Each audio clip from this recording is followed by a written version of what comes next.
Friends, how are you बेटे। Chapter number 18 पढ़ रहे थे, एटॉमिक एंड न्यूक्लियर फिजिक्स। तो इसमें ये कुछ डेफिनेशंस रह गई थी, टॉपिक्स के अंदर अंदर से छोटी छोटी डेफिनेशंस थी।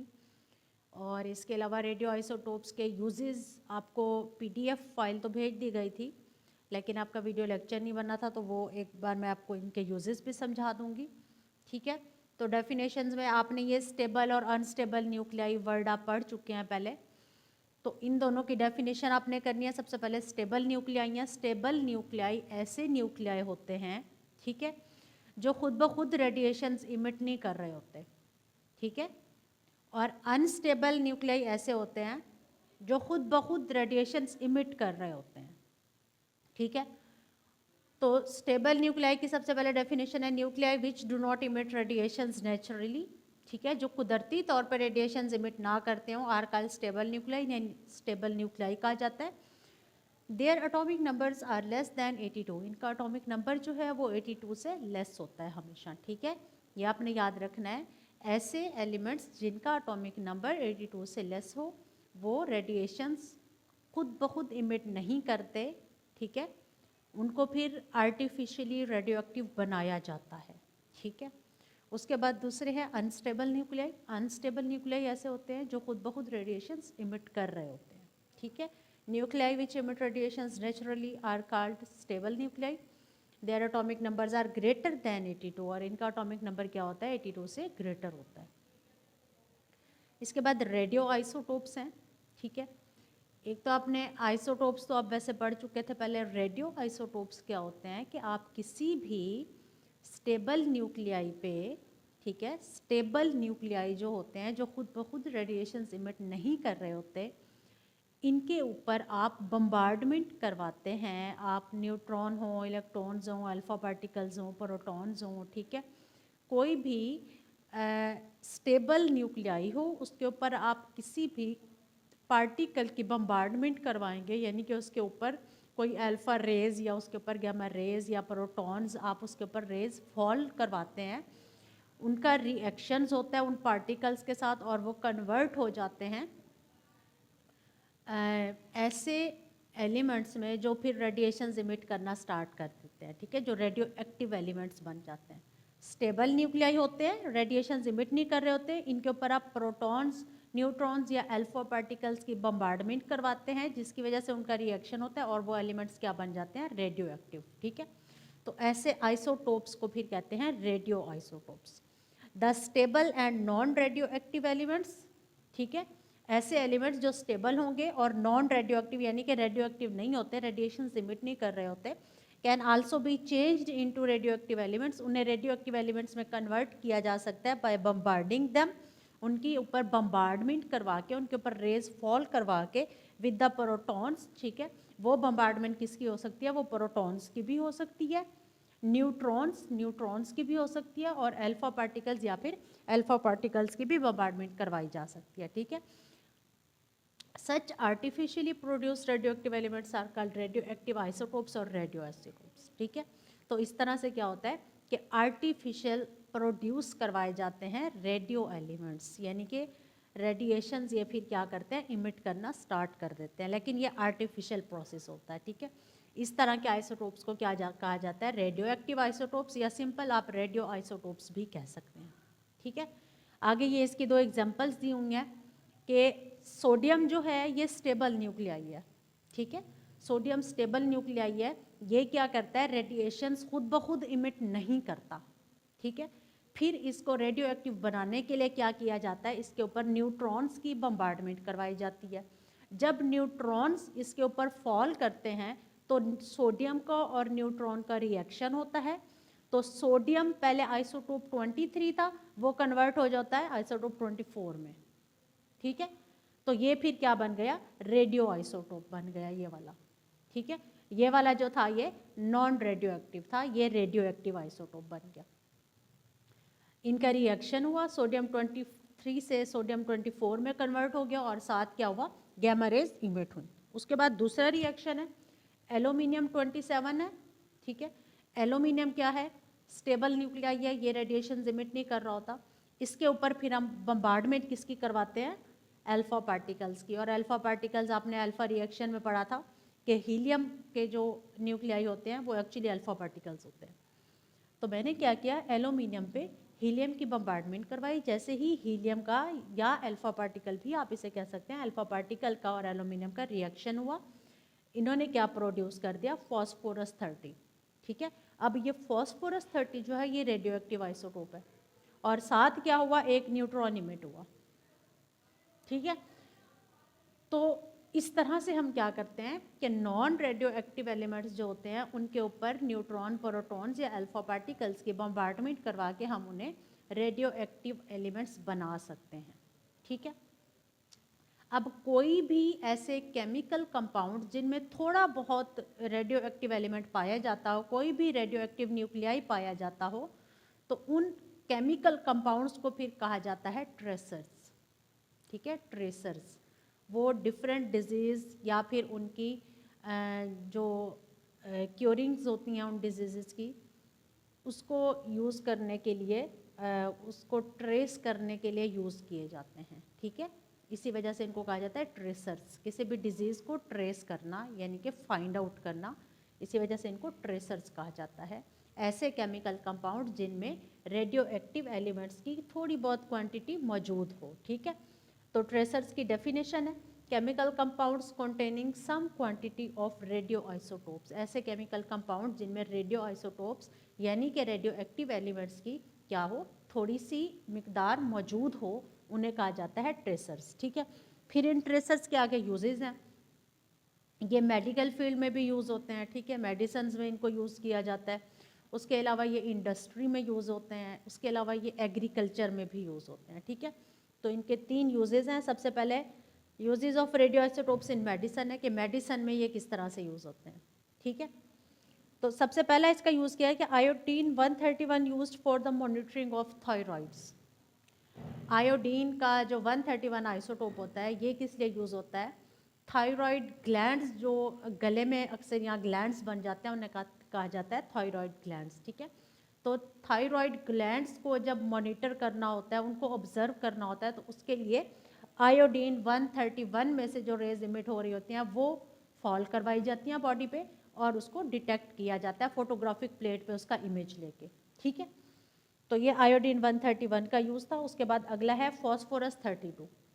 फॉस्फोरस 32 किस लिए यूज़ होता है, डायग्नोज ब्रेन ट्यूमर्स। ठीक है, जो भी आपको ट्यूमर्स बन रहे होते हैं यानी कि कैंसरस सेल्स जो आपके ब्रेन में बन रहे होते हैं, उनको क्या करता है, फॉस्फोरस 32 डिटेक्ट करता है। फॉस्फोरस 32 की जब रेज फॉल करवाई जाती हैं, तो जहाँ पे ट्यूमर्स यानी कि मेलिग्नेंट पार्ट, ट्यूमर्स एक्चुअली बनता किस तरह से है कि आपकी बॉडी में जो पार्ट्स ऐसे होते हैं जो डिफेक्टेड होते हैं, वो क्या होते हैं, एक्यूमुलेट हो जाते हैं, वो एक दूसरे के साथ जुड़ते जुड़ते जुड़ते जुड़ते फिर वो छोटे छोटे स्टोन्स की तरह बन जाते हैं, ट्यूमर्स उन्हें कहा जाता है। ठीक है, तो वो जो बनते हैं उन्हें एक्चुअली कहा जाता है वो आपकी बॉडी का मेलिग्नेंट पार्ट होता है। ठीक है, तो जब आप फॉस्फोरस 32 की रेडिएशंस वहाँ पे फॉल करवाते हैं, तो जहाँ पे मेलिग्नेंट पार्ट्स होते हैं वहाँ पे रेडिएशंस क्या होती हैं, ज़्यादा एब्जॉर्ब हो रही होती हैं, वो पार्ट रेडिएशंस को ज़्यादा एब्जॉर्ब कर रहा होता है, जिसकी वजह से वो पार्ट, वो एरिया डिटेक्ट हो जाता है। ठीक है, तो फॉस्फोरस 32 जो है ये ब्रेन ट्यूमर्स को डिटेक्ट करने के लिए यूज़ किया जाता है। इसके बाद आगे कोबाल्ट 60 है। ये क्या करता है, उन कैंसरस सेल्स को यानी कि जो ट्यूमर्स बनते हैं या जो कैंसरस सेल्स होते हैं बॉडी में, उनको फिर क्योर करने के लिए यूज़ किया जाता है, यानी कि उनका इलाज करने के लिए कोबाल्ट 60 यूज़ किया जाता है। ठीक है, cobalt 60 is use for the curing cancer cells. Cancerous cells को क्योर करने के लिए यानी कि उनकी हिफाजत करने के लिए, उनको ठीक करने के लिए, उनके इलाज के लिए यूज़ किया जाता है। इसके बाद है uses of radio isotopes in industry. Industry में रेडियो आइसोटोप्स का क्या यूज़ है, सबसे पहले देखें, in industry traces can be used to locate the wear and tear of moving parts of machinery. Industry में जो रेडियो आइसोटोप्स होते हैं, जिन्हें ट्रेसर्स भी कहा है हमने यहाँ पे, ठीक है, वो किस लिए यूज़ किए जाते हैं, wear and tier. Wear and tier कहते हैं तोड़ फोड़ को। ठीक है, वियर एंड टियर कहते हैं तोड़ फोड़ हो जाना। Wear and tear of moving parts of machinery, किसी भी मशीनरी में जो बड़ी बड़ी हैवी मशीन्स होती हैं जिनके एक एक पार्ट को खोल खोल के अंदर से देखना मुश्किल होता है। ठीक है, तो ऐसी मशीनरी जो होती है उनकी वेयर एंड टेयर यानी कि उनके जो बिल्कुल इंटरनल जो छोटे छोटे पार्ट्स होते हैं, अगर उनमें अंदर कहीं कोई तोड़ फोड़ हो जाए तो बजाय इसके कि आप पूरी मशीनरी को ओपन करें, आप क्या करते हैं, ट्रेसर्स के थ्रू उस एरिया को डिटेक्ट कर लेते हैं जहाँ पे कोई वेयर एंड टेयर यानी कि कोई तोड़ फोड़ हुई होती है, कोई उसका पार्ट डिफेक्ट होता है, तो आप उसको ट्रेसर्स के थ्रू ट्रेस कर लेते हैं। इसके बाद दूसरा यूज़ है, they can be used for the location of leaks in underground pipes. जो अंडरग्राउंड पाइप्स होते हैं गैस के या इवन वाटर पाइप्स भी हों, जब वो उनमें कोई लीकेज हो रही होती है, होते तो अंडरग्राउंड हैं तो हमें पता तो नहीं चल रहा होता, तो उनको डिटेक्ट करने के लिए क्या करते हैं, ट्रेसर्स यूज़ किए जाते हैं। उनका तरीका क्या होता है कि आप उस पाइप में उस रेडियो एक्टिव एलिमेंट को एंटर करें, उसके रेडिएशंस एंटर करें, तो वो रेडिएशंस जो हैं जहाँ पे भी पाइप में लीकेज हो रही होती है उस एरिया को वो क्या कर लेती हैं, डिटेक्ट कर लेती हैं।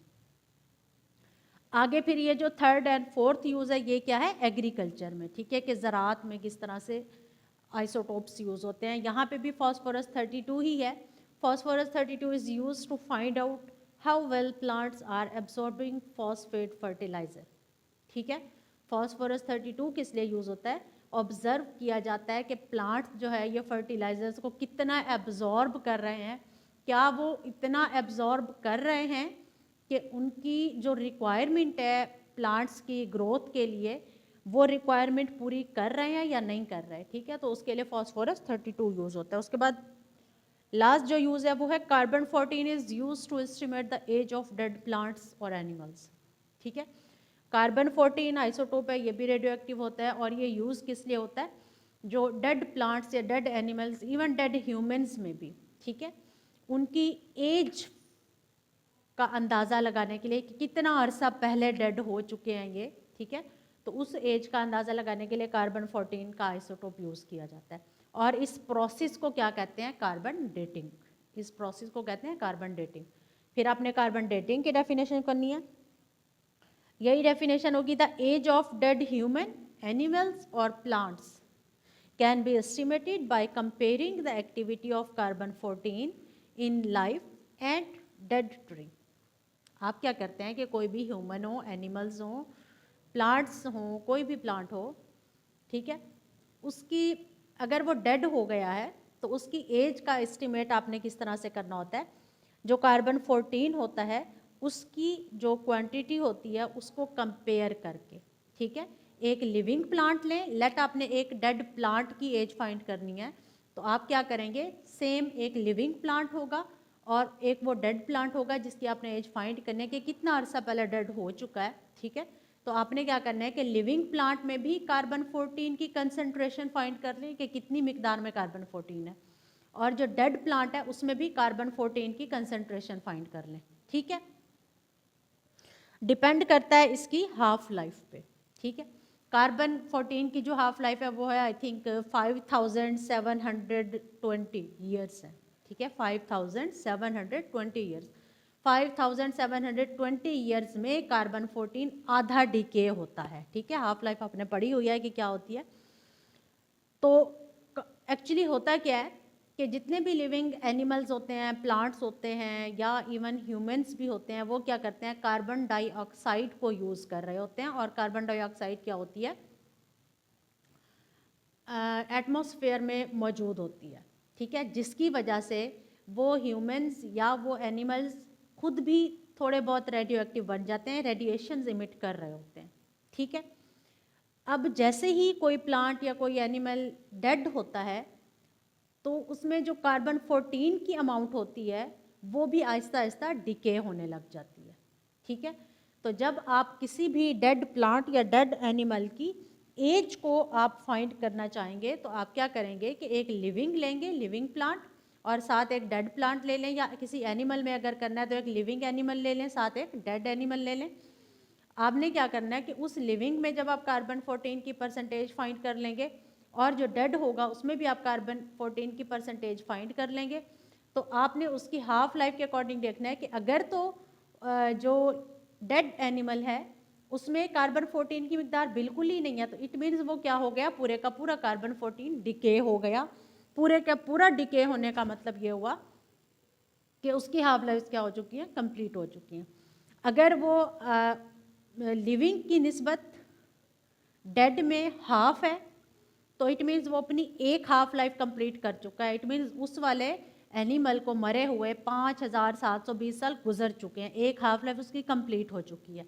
ठीक है, अगर वो लिविंग का 1/4 हो जाएगा तो it means 2 half lifes complete हो गई। अगर वो लिविंग का 1/8 हो जाएगा तो फिर 3 हाफ लाइफ्स कंप्लीट हो गई। ठीक है, तो इसी तरह जितनी परसेंटेज कैलकुलेट होगी उसके अकॉर्डिंग हाफ लाइफ्स का पता चल जाएगा। और जब एक हाफ लाइफ की अमाउंट पता होगी कि एक हाफ लाइफ इतनी है, तो उसके अकॉर्डिंग आप फाइंड कर लेंगे कि उसकी एज कितनी है। ठीक है, तो ये तो यूज़ होता है एनिमल्स या प्लांट्स या ह्यूमन बीइंग्स के लिए। इसी तरह जो जियोलॉजिकल स्पेसिमेंस होते हैं, यानी कि ज़मीन पे जो चीज़ें पाई जाती हैं, जिस तरह के पहाड़ हो गए, चट्टानें हो गई, ठीक है, तो इनकी भी एज होती है। इनकी भी एज फाइंड करने के लिए कि इनमें से डेड कौन सा है, लिविंग कौन सा है, या एक अगर कोई रॉक्स मौजूद हैं कहीं पे तो उस रॉक की एज कितनी है, या उस रॉक को बने हुए मौजूद हुए कितना अरसा गुजर चुका है। तो जिस तरह लिविंग थिंग्स में ह्यूमन या एनिमल्स या प्लांट्स में आप कार्बन 14 की कंसंट्रेशन को कंपेयर करते हैं लिविंग और डेड में, बिल्कुल इसी तरह जब आपने किसी रॉक्स या माउंटेन्स वगैरह में एज फाइंड करनी होगी तो वहाँ पे आप फिर किस चीज़ की कंसंट्रेशन कंपेयर करते हैं, पोटाशियम और आर्गोन 40। ठीक है, पोटाशियम का आइसोटोप 40 होता है, वो कन्वर्ट हो जाता है आर्गोन 40 में। ठीक है, तो आपने क्या करना है कि जब आपने किसी रॉक की एज फाइंड करनी होती है तो फिर आप कंपेयर करते हैं पोटाशियम और आर्गोन की कंसंट्रेशन को लिविंग और नॉन लिविंग में। ठीक है, या लिविंग नॉन लिविंग, बल्कि रॉक्स में तो लिविंग नॉन लिविंग नहीं होती, रॉक्स में आपने क्या करना है कि इसकी एज सिर्फ फाइंड करनी है कि इस रॉक को बने हुए कितना अरसा हो चुका है। ठीक है, तो पोटाशियम होता है रॉक्स जब बन रही होती हैं, ठीक है, और फिर आहिस्ता आहिस्ता वो पोटाशियम कन्वर्ट होता जाता है आर्गोन में। तो जब आप पोटाशियम और आर्गोन की कंसंट्रेशन को कंपेयर करेंगे तो आपको पता चल जाएगा कि कितना पोटाशियम जो है वो डिके हो चुका है। अगर आधा पोटाशियम यानी कि 1/2 डिके हो गया तो इट मीन्स 1 हाफ लाइफ गुजर चुकी है, और पोटाशियम की हाफ लाइफ जो है वो 2.67 मल्टीप्लाई 10⁸ ईयर्स होती है। ठीक है, तो पोटाशियम अगर हाफ कन्वर्ट हो चुका है आर्गोन में तो इट मीन्स एक हाफ लाइफ कंप्लीट हो गई। अगर वो 1/4 होगा तो इट मीन्स 2 हाफ लाइफ्स हो गई, 1/8 होगा तो 3 हाफ लाइफ्स हो गई। ठीक है, तो इस प्रोसेस से, इस पूरे प्रोसेस को कहते हैं कार्बन डेटिंग। ठीक है, तो कार्बन डेटिंग जो है इसमें क्या होता है कि कार्बन 14 की कंसंट्रेशन से आप लिविंग और डेड एनिमल्स या प्लांट्स को कंपेयर करके उसकी एज का अंदाज़ा लगा सकते हैं। ठीक है, और बिल्कुल इसी तरह जियोलॉजिकल स्पेसिमेंस जो होते हैं यानी कि रॉक्स या माउंटेन्स वगैरह, उनकी एज को जब आपने डिटरमाइन करना होता है तो उसके लिए कार्बन 14 के बजाय आप किसको कंपेयर करते हैं, पोटाशियम और आर्गोन को। ठीक है, तो ये आपका यूजेस भी कंप्लीट हो गए रेडियो आइसोटोप्स के साथ, ये डेफिनेशंस हो गई रेडियो आइसोटोप्स बनते किस तरह से हैं ये भी हो गया। अब आपका जो लास्ट टॉपिक रह गया है वो रह गया है न्यूक्लियर फ्यूजन। ठीक है, तो इंशाल्लाह अगले लेक्चर में आप न्यूक्लियर फ्यूजन पढ़ेंगे। थैंक यू बेटे, अल्लाह हाफिज़।